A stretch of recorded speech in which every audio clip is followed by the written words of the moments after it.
Sir, only a few months ago, I was called upon to administer this portfolio of industrial development and also to continue to be in charge of the Department of Science and Technology. But I am no stranger to this because I had the privilege of administering many of the industries when the previous ministry was in office. I am fully aware of the important and vital role which industrial development has got to play in the economic development of our country. But at the same time, I do claim that I have some little knowledge of the mechanism of industrial development. I have closely listened to the speeches of various honorable members, and I am really grateful for the criticisms and the suggestions they have made. We have submitted a report on the ministry's functioning during the last year. Now we have attempted to give a full picture of the functioning of various industrial units under one charge.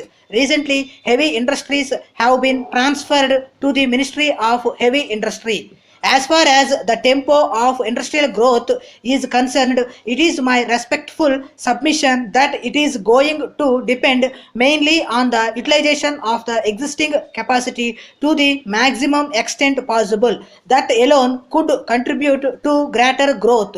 This is new aspect which we will have to keep in mind. It is from this angle that we wanted to regularize some of the existing capacities for the purpose of maximum utilization. In this connection, we have to look into the area of supply of raw material. The non-availability of raw material stood in the way of utilizing the existing capacity in many areas.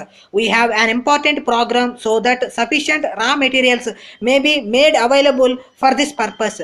Taking into account the foreign exchange availability, it would be our endeavor to make available as much of raw materials as possible so that the existing capacities could be fully utilized. The second is with regard to power, about which much concern was expressed not only in this house but also outside. I am sure my colleague, the Minister of Irrigation and Power, when his ministry's demands come up, will fully deal with the problem relating to power. But I do like at this stage to place before this house the various steps which have already been taken to meet this shortage. The Prime Minister was pleased to constitute a committee under the chairmanship of the Planning Minister, including the Finance Minister, myself, and my other colleagues. This committee has been functioning from the beginning of this year, and this committee is assisted by a technical group headed by a planning commission member engaged in taking all steps that are possible for improving the power position.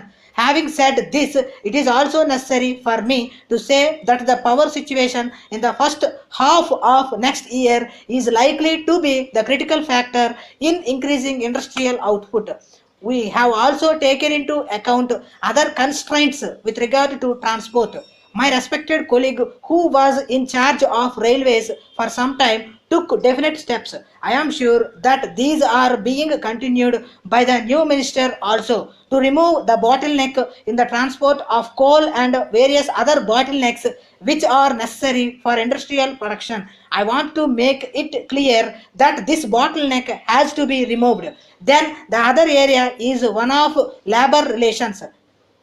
This is a very sensitive subject. I am sure that my new colleague in the Labor Ministry will deal with this aspect when it comes up. But I want to make this appeal to this House and through this House to the nation as a whole, and particularly to labor and labor industries, that while it is the responsibility of everybody and of this House to protect the interests of the working population, it is also necessary to see that this industrial production is not affected in this process. Therefore, we will have to evolve machineries and procedure so that industrial production during this critical period does not get affected because of industrial strife. I hope this will be fully taken note of, particularly when we all are concerned with regard to the industrial growth. I hope this will be fully realized by all those who are concerned with labor relations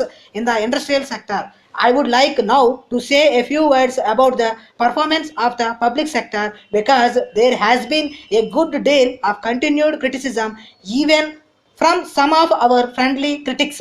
If I may say so, leave alone those who have no faith in the public sector.